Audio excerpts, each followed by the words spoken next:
Hey everybody, Sean here, and I hope you're doing well.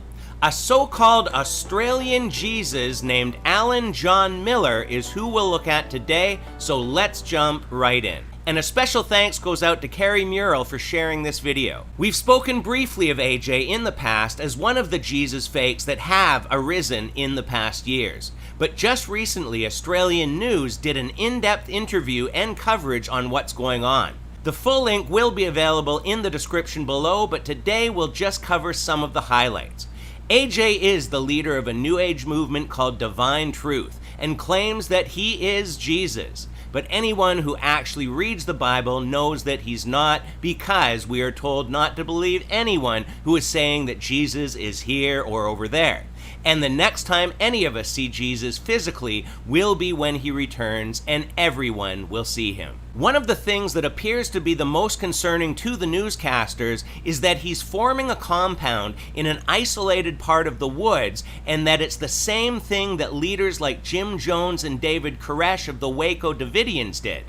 They get their group away from family, friends, and society in general to be influenced solely by their leader.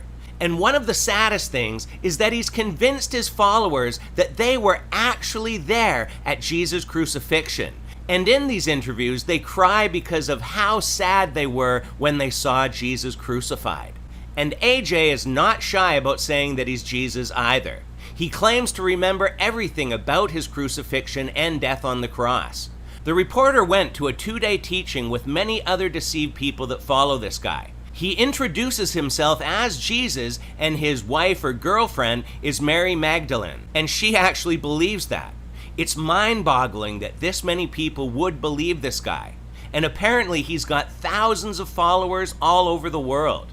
He manipulates them by bringing out deep emotions tied to their past. This is one of the things they also do in places like Bethel Sozo healing rooms as well. Another concern is that he's got so much influence over the young ones. David Koresh was a Seventh-day Adventist before he started his group, and AJ was a Jehovah's Witness pastor before he became Jesus. Out of the frying pan and into the fire, so they say. His parents even tried to get him institutionalized at one point, but unfortunately were unsuccessful, and now we have this. The reporter states that he's also called other girlfriends Mary Magdalene, and he admits it, yet says there is only one Mary. And his current wife or girlfriend doesn't seem to mind this. He's got DVDs to give out and says there are 100,000 in circulation. Wow. The video goes on to interview former members that have lost everything because of this movement.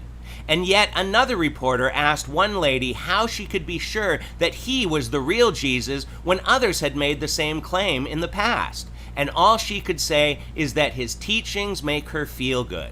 I think we get a lot of that same mentality in the New Apostolic Reformation today.